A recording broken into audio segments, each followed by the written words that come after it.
අපි අද කතා කරන්නේ ඒ ගැන වෛරස් වුණ සහ කැස්ස හෙම්බිරිස්සාව. ගොඩක් වෙලාවට අපිට ඇවිල්ලා රෝගියෙක් කියන දෙයක් තමයි ડોක්ටර් උණ දවස් 3ක් වෙනවා කැස්සක් තියෙනවා උගුරත් රිදෙනවා මේ සාමාන්‍ය සෙම් ප්‍රතිශ්‍යාවක්ද එහෙම නැත්නම් මේක ඉන්ෆ්ලුවෙන්සාද එහෙම නැත්නම් මේක COVID-19 ද කියලා ගොඩක් වෙලාවට අහනවා. ඉතින් තවත් අහන දෙයක් තමයි මේකට අපි ඇන්ටිබයොටික් බොන්න ඕනද කියලාත් ගොඩක් රෝගීන් අපෙන් ඇවිල්ලා අහනවා. අපි අද මේ වීඩියෝ එකෙන් කතා කරන්නේ වෛරල් ෆීවර් කියලා කියන්නේ මොකක්ද? ඊට අමතරව කැස්ස සහ හෙම්බිරිස්සාව ගැන ඔබ දත යුතු දැනගන්න ඕන කාරණා.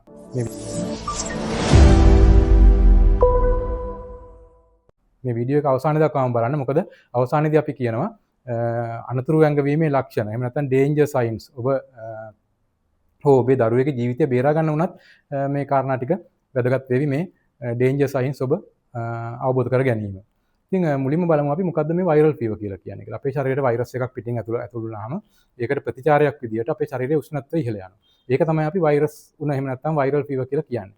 මේකට හේතු වෙන වෛරස් වර්ග ගණනාවක්ම තියෙනවා. උදාහරණයක් ලෙස අපි ගත්තොත් එහෙම ඉන්ෆ්ලුවෙන්සා වෛරස්, රයිනෝ වෛරස්, කොරෝනා වෛරස්, රෙස්පිරේටරි සින්සිටියල් වෛරස්, ඇඩිනෝ වෛරස් සහ පෑන් ඉන්ෆ්ලුවෙන්සා වෛරස් කියලා වෛරස් එකකුත් තියෙනවා. ඉතින් ශ්‍රී ලංකාවේ විශේෂයෙන් වැසි කාලය උදාවෙත්ම පාසල් ආරම්භ වෙන කාල සීමාව තුළදී ගොඩක් වෙලාවට මේ වගේ වෛරස් ආසාදන අපිට වැඩිපුරම දකින්න ලැබෙනවා.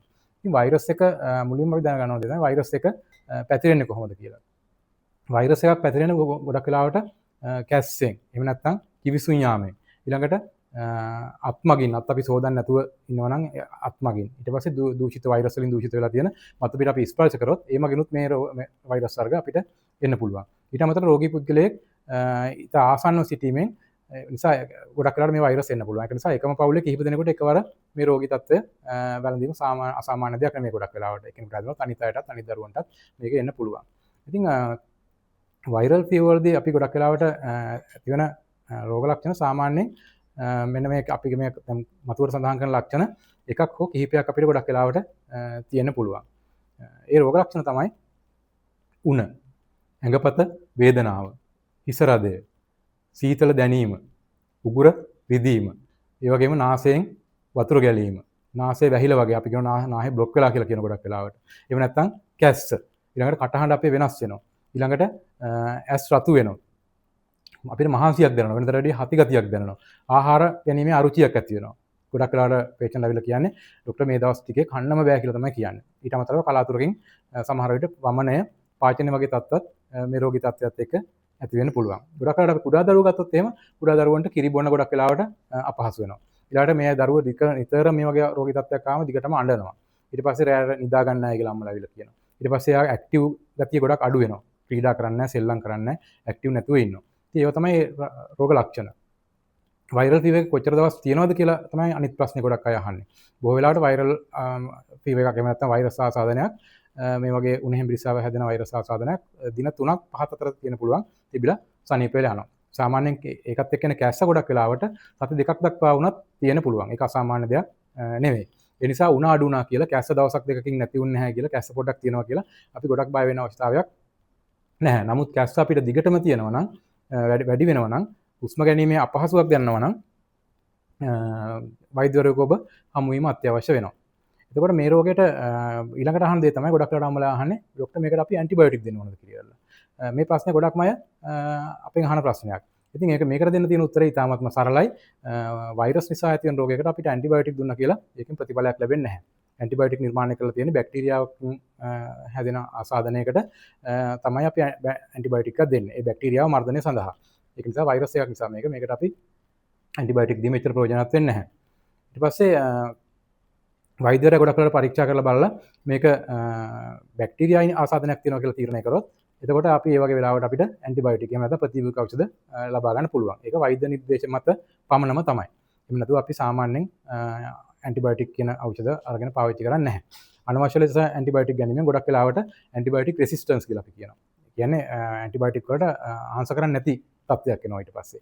වෙන භයානක අසනීපයකට දුන්නත් ඇන්ටිබයොටික් වලට ආසාදනයක් ආන්සර් කරන්නේ නැති. එහෙම නැත්නම් ඒවට ප්‍රතිචාර දක්වන්නේ නැති තත්ත්වයක් අපේ ශරීරයේ ගොඩ නැගෙනවා. ඒ නිසා ඊළඟට බලමු ගෙදරදී මොනවද අපි කරන්න ඕන දේවල් තියෙන කියලා. වෛරල් ෆීවර් එකදී ප්‍රතිකාරයේ මූලික ලක්ෂණය තමයි ශරීරයට මේ සුවපත් වීමට අවශ්‍ය සහයෝගය අපි ලබා දීම. ඒක තමයි අපි සාමාන්‍යයෙන් කරන්නේ. ප්‍රමාණවත් පරිදි වතුර බොන්න ඕන. ඊළඟට අපි පුළුවන් තරම් රීහයිඩ්‍රේට් කරන්න ඕනේ. ඒ කියන්නේ හොඳට වතුර බොන්න ඕන. ඒ වගේම හොඳ විවේකයක් ගන්න ඕනේ. ඒ වගේම තමයි මේ රෝගය ඉබේටම තමයි සුව වෙන්නේ. ඒක නිසා ප්‍රතිශක්තිකරණ පද්ධතිය හොඳට හැදෙන්න නම් හොඳ පෝෂ්‍යදායී ආහාරයක් අපි ගන්නත් ඕන. උණ වැඩිපුර තියෙනවා නම් අනිවාර්යයෙන්ම පැරසිටමෝල් ඖෂධය ගන්න ඕන. හැබැයි Tamanට හිතන ප්‍රමාණයක් ගන්න එපා. නියමිත මාත්‍රාව නියමිත කාලපරාසයන් තුළ තමයි ගන්න ඕන. මේ සඳහා මාත්‍රාව සම්බන්ධයෙන් අපි වෛද්‍ය උපදෙස් ලබා ගන්න එක තමයි හොඳම. සාමාන්‍ය සෙම් ප්‍රතිශ්‍යාවද එහෙම නැත්නම් ඉන්ෆ්ලුවෙන්සාද නැත්නම් COVID-19ද? ගොඩක් අය අහන ප්‍රශ්නයක්. ඇත්තටම මේ රෝග තුනේම තියෙන ලක්ෂණ බොහෝ දුරට එකිනෙකට සමානයි. ගොඩක් ලක්ෂණ වලින් පමණක් අපි නිශ්චිතව හඳුනා ගන්න බෑ. සමහර අවස්ථාවලදී අපිට රැපිඩ් ඇන්ටිජන් ටෙස්ට් එකක් එහෙම නැත්නම් PCR පරීක්ෂණයක් මේ වගේ වෙනත් පරීක්ෂණ අවශ්‍ය වෙන්නත් පුළුවන්. සාමාන්‍යයෙන් අපි කොමන් කෝල්ඩ් එහෙම නැත්නම් කෝල්ඩ් කියලා අපි කියනවා මේ හෙම්බිරිස්සාව. මේ සාමාන්‍යයෙන් රයිනෝ වෛරස් වලින් ඇති වෙන වෛරස් වල ඇති වෙන රෝගී තත්ත්වයක්. බොහෝ විට නාසයෙන් වතුර ගැලීම, නාසයේ වැසීම එහෙම නැත්නම් නාහි බ්ලොක් වෙනවා කියලා අපි කියනවා. ඊළඟට කිවිසුම් යාම, උගුරේ අපහසුව, සුළු කැස්සක් වුණත් මේකෙදි එන්න පුළුවන්කම තියෙනවා. ඒ වගේ ලක්ෂණ තමයි ගොඩක් වෙලාවට මේ සාමාන්‍ය හෙම්බිරිස්සාවේදී අපිට දක්නට ලැබෙන ලක්ෂණ. උණ තිබුණත් සාමාන්‍යයෙන් අඩු මට්ටමක සාමාන්‍ය උණක් තමයි මේකෙදි අපිට දක්නට ලැබෙන්නේ. ඒ වගේම අපි ඉන්ෆ්ලුවෙන්සා එහෙම නැත්නම් ෆ්ලූ කියලා අපි කියනවා. මේ වගේ තත්ත්වයක් ආවොත් එහෙම රෝගියාට සාමාන්‍යයෙන් මෙන්න මේ වගේ පහත අපි කියන ලක්ෂණ ඒ වගේ වෙලාවට එන්න පුළුවන්. මේ ලක්ෂණ ගොඩක් වෙලාවට හදිසියෙම තමයි ක්ෂණිකව පටන් ගන්න ලක්ෂණ. අධික උණක් වෙන්න පුළුවන්. ටිකක් සැර උණක්. කලින් කියන අපි සාමාන්‍ය හෙම්බිරිස්සාවට වැඩි සැර උණක්. ඊට පස්සේ ඇඟපත තදින් රිදීම, ඉසරදය, දැඩි මහන්සියක් එන්න පුළුවන්. ඒ වගේම කැස්ස එන්න පුළුවන්. උගුර රිදීම වගේ දෙයක් එන්න පුළුවන්. මේ ලක්ෂණ නිසා සමහර අයට ඇඳින්වත් නැගිටින්න බැරි තරම් අපි ගොඩක් වෙලාවට දුර්වල මට්ටමකට පත් වෙන්න පුළුවන්. ඇඟපත රිදෙනවා ડોක්ටර් ඇඳින් බහින්න බැරි තරම් කියලා තමයි ඇවිල්ලා රෝගියෙක් අපිට කියන්නේ. ඊට COVID-19 වගේ තත්ත්වයක් නම් ගොඩක් අයට COVID-19 තාම සම්පූර්ණයෙන්ම නැති වෙලා නැහැ. ඇතැම් කාලවලදී සමහර වෙලාවට COVID-19 රෝගී වීම වාර්තා වෙන්නත් පුළුවන්. කලින් තරම් බරපතල තත්ත්වයක් නැති වුණත් මේ වගේ රෝගිනුත් ඉන්න පුළුවන්. ඉතින් මේ වගේ තත්ත්වයක් වුණොත් එහෙම මොනවද අපිට තියෙන ලක්ෂණ? උණ එන්න පුළුවන්. ඒ වගේම කැස්ස, උගුරේ අමාරුව, ඒ වගේම තමයි මහන්සිය, හිසරදය, ඒ වගේම සමහර අයට ගඳ සුවඳ නොදැනීම, රස නොදැනීම වගේ තත්ත්වයක් වුණත් මේ වගේ තත්ත්වයකදී එන්න පුළුවන්කම තියෙනවා. මේ වගේ ලක්ෂණ ගොඩක් වෙලාවට COVID-19 වලදී ඇති වෙන්න පුළුවන්. ඒකවල සමහර ලාවට අලුත් ප්‍රභේද එනකොට COVID-19 වෛරස් එකේ මේ ගඳ සුවඳ නොදැනීම කියන ලක්ෂණ වගේ දේවල් නැති වෙන්නත් පුළුවන්. ඊට පස්සේ ඊළඟට බලමු අපි මේ වගේ තත්ත්වයක් ආවොත් අපිට මොනවද ගෙදරදී කරන්න පුළුවන් ප්‍රතිකාර කියලා. වෛරස් ආසාදනයක් නම් විශේෂයෙන්ම මේකට ඇන්ටිබයොටික් එකක් අවශ්‍ය නැහැ. ඒක නිසා වෛද්‍යවරයෙක් ගාවට ගිහලා කොයි වෙලාවකවත් ඇන්ටිබයොටික් දෙන්න කියලා ඉල්ලන්න එපා. ඊළඟට ප්‍රතිකාරයේ මූලික අරමුණ වෙන්නේ අපි දෙන තමන්ගේ ශරීරයට සුව වීමට අවශ්‍ය සහයෝගය අපි ලබා දීම. ඉතින් ඒක නිසා හොඳින් පුළුවන් තරම් විවේක ගන්න.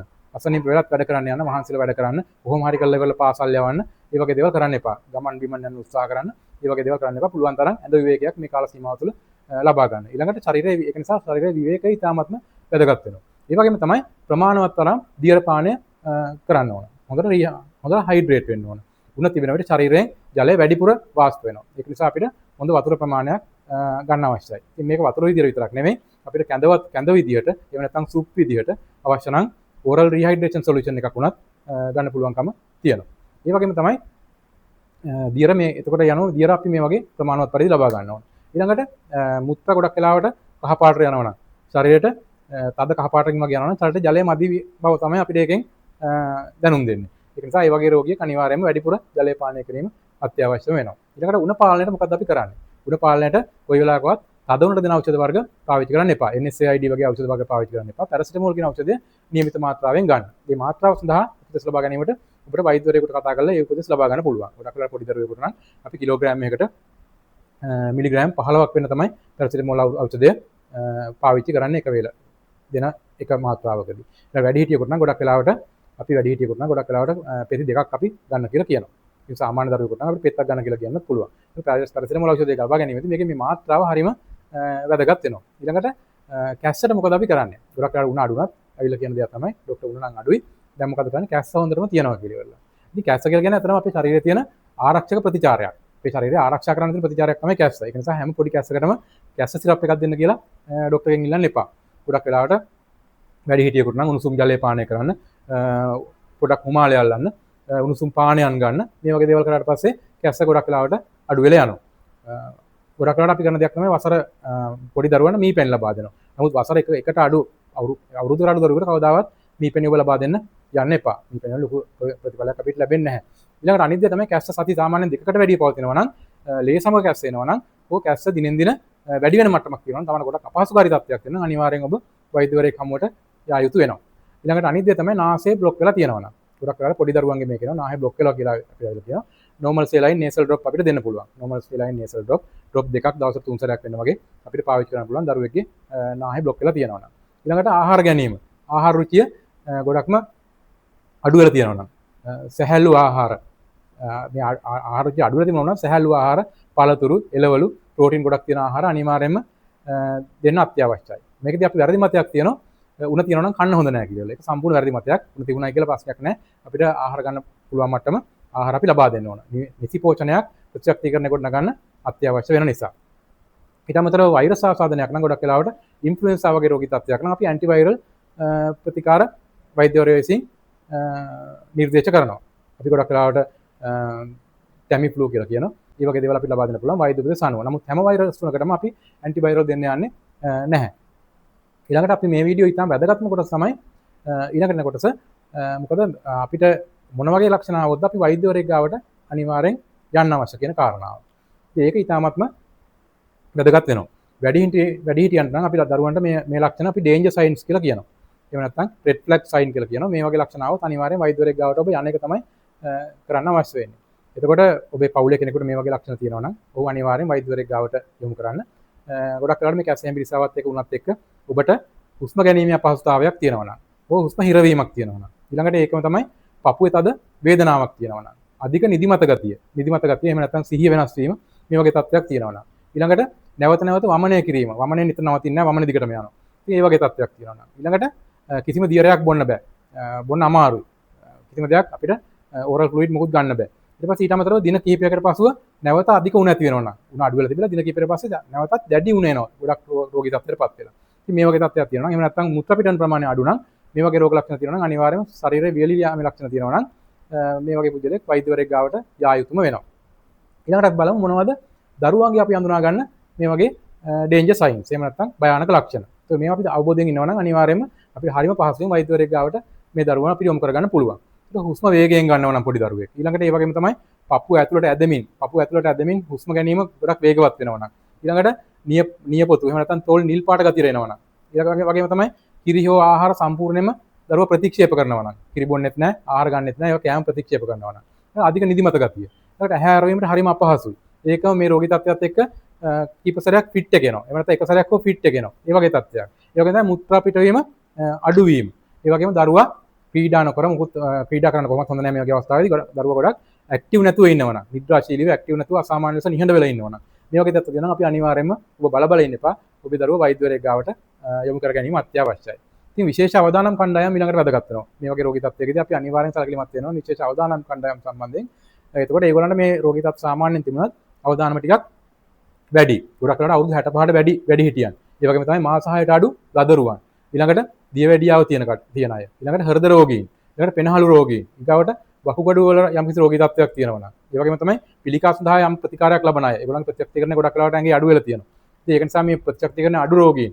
ඒ වගේම තමයි මේ වගේ කණ්ඩායමකට මේ උණ සහ කැස්ස ඇති වුණොත්, හෙම්බිරිසාවක් ඇති වුණොත් අපි පොඩි දෙයක් කියලා හිතන්න හොඳ නැහැ. අනිවාර්යයෙන්ම වෛද්‍ය ප්‍රතිකාර සඳහා යොමු වීම අත්‍යවශ්‍යයි. ඊට පස්සේ බලමු අපි කොහොමද මේ වගේ රෝගී තත්ත්වයක් අපි වළක්ව ගන්න කියලා. මේකත් ඉතාමත් වැදගත්. මොකද අපිට ගෙදරදී කරන්න පුළුවන් දේවල් ටිකක් තමයි ඒකේ තියෙන්නේ. ඒතර වෛරස් ආසාදනයක් තියෙනවා නම් සම්පූර්ණයෙන් වළක්වා ගන්න බැරි වුණොත් අපිට මේ අවදානම අපිට අඩු කරගන්න පුළුවන් මේ ක්‍රියාමාර්ග අනුගමනය කරනවා නම්. මොනවද අපිට කරන්න පුළුවන් දේවල්? ඔබට හොඳට සබන් දාලා ඔබේ අත ජලයෙන් සෝදන්න පුළුවන්. ඒ වගේම තමයි කැස්ස එනකොට, කිවිසුම් යනකොට හරි ආචාර ධර්ම පාවිච්චි කරන්න ඕනේ. ඒක ටිෂු එකක් පාවිච්චි කරන්න ඕනේ, නැත්නම් බැලප් පිට පාවිච්චි කරන්න ඕනේ. ඒ වගේ අපිට කැස්ස කිවිසුම් යාමේදී ඒ ක්‍රම පාවිච්චි කරන්න ඕනේ. ඊට පස්සේ ටිෂු කඩදාසියක් පාවිච්චි කරන්න පුළුවන්. ඒකම රෝගීව සිටින දරුවන් ගොඩක් අම්ලට වුණ කොහොම හරි කියලා දරුවෝ පාසල් යවන්න. ඒක නිසා රෝගීව සිටින දරුවන් පාසල් යවන්න එපා. ඒතර අනිත් අයට පැතිරීම ගොඩක්ම වැඩි වෙනවා. ඊළඟට අනිත් දේ තමයි රෝගියෙක් ඉන්නවා නම් ඒ වගේ ඒ කාමරේ වාතාශ්‍රය ඉතාම හොඳ මට්ටමකින් තබන්න. ජනල හොඳට අරලා තියන්න. වාතාශ්‍රය හොඳින් ලැබෙන පරිදි. ඊළඟට මේ දරුවට ප්‍රමාණවත් හොඳ නිින්දක් ලබා දෙන්න මේ රෝගියට. ඊළඟට අනිත් දේ තමයි සමබල ආහාර වේලක් අනිවාර්යෙන් ලබා දෙන්න ඕනේ. ගොඩක් අර කන්න අපහසු වෙනවා මේ කාල සීමාව තුළ. බීම වර්ග ගන්න අපහසු වෙනවා. නමුත් අමාරුවෙන් හරි අපි සමබල ආහාර වේලක් අපි ලබා දෙන්න ඕනේ. ඊට පස්සේ වෛද්‍යවරයා නිර්දේශ කරන යම් කිසි ඖෂධයක් තියෙනවා නම්, ඇන්ටිවයිරල් ඖෂධයක් තියෙනවා නම් අපි ඒකේ නියමිත මාත්‍රාවෙන් ඒ දරුවට දීම ඉතාමත්ම අත්‍යවශ්‍ය වෙනවා. ඉතින් අද වීඩියෝ එකේදී ඔයගොල්ලන් දැනගත්තු වැදගත් කාරණා තමයි වෛරස් තුනක් කියලා කියන්නේ මොකද්ද? වෛරස් තුනකට හේතු වෙන වෛරස් වර්ග මොනවද? ඊට අමතරව කොමන් කෝල්ඩ්, එහෙම නැත්නම් කෝල්ඩ්, ඉන්ෆ්ලුවෙන්සා COVID-19 අතර ඇති වෙනස්කම් සමානකම් මොනවද? ඊට පස්සේ ගෙදරකදී අපිට කළ යුතු නිවැරදි ප්‍රතිකාර මොනවද? ඇන්ටිබයොටික් හැම වෛරල් ෆීවර් එකකටම අවශ්‍යද නැද්ද කියන කාරණාව සම්බන්ධයෙන්, ඊට පැරසිටමෝල් නිවැරදි මාත්‍රාවෙන් අපි ලබා දෙනවන මොන අවස්ථාවලදී කොහොමද අපි ඒක ලබා දෙන්නේ කියන කාරණාව සම්බන්ධයෙන්, ඊට රෝහලකට වහාම යා යුතු ඉතාමත් වැදගත් විදිහට අපි කතා කරා රෝහලකට වහාම යා යුතු අවස්ථා මොනවද කියන කාරණාව සම්බන්ධයෙන්, වෛරල් ඉන්ෆෙක්ෂන් එකක් වළක්වා ගන්න අපි ගෙදරදී කරන්න පුළුවන් දේවල් අපිට මොනවද කියලා මේ කරුණු සියලුම දේවල් අපි කතා කරා. ඉතින් ඔබට මේ වීඩියෝ එක ඔබ ප්‍රයෝජනවත් වුණා කියලා හිතනවා නම් ඔබේ පවුලේ අයත් එක්ක, මිතුරන් එක්ක, විශේෂයෙන්ම කුඩා දරුවන් ඉන්න පවුල් සඳහා, ඊළඟ වැඩිහිටියන් ගොඩක් ඉන්න පවුල් සඳහා මේ වීඩියෝ එක ෂෙයා කරන්න. ඔබ තවමත් අපේ YouTube channel එක Health Aid LK subscribe කරලා නැත්නම් ඒක දැන්ම subscribe කරන්න. ඒකම bell icon එකත් සක්‍රිය කරගෙන යන්න. එතකොට අපි වීඩියෝ එකක් සතිපතා මේ වීඩියෝ එකක් අපි ඉදිරිපත් කරන මේ ඉදිරිපත් කරන සතිපතා ඉදිරිපත් කරන සෞඛ්‍ය දැනුවත් කිරීම ඔබට නොමිලේම නරඹන්න පුළුවන් වෙනවා. ඉතින් මම වෛද්‍ය ප්‍රසාද් කොටිතුවක්කු නැවතත් මේ වගේ වැදගත් සෞඛ්‍ය මාතෘකාවක් සමග හමු වෙනතුරු බොහොම ස්තුතියි සියලු දෙනාටම. ඔබ සැමට නිරෝගී දිවියක් ප්‍රාර්ථනා කරනවා.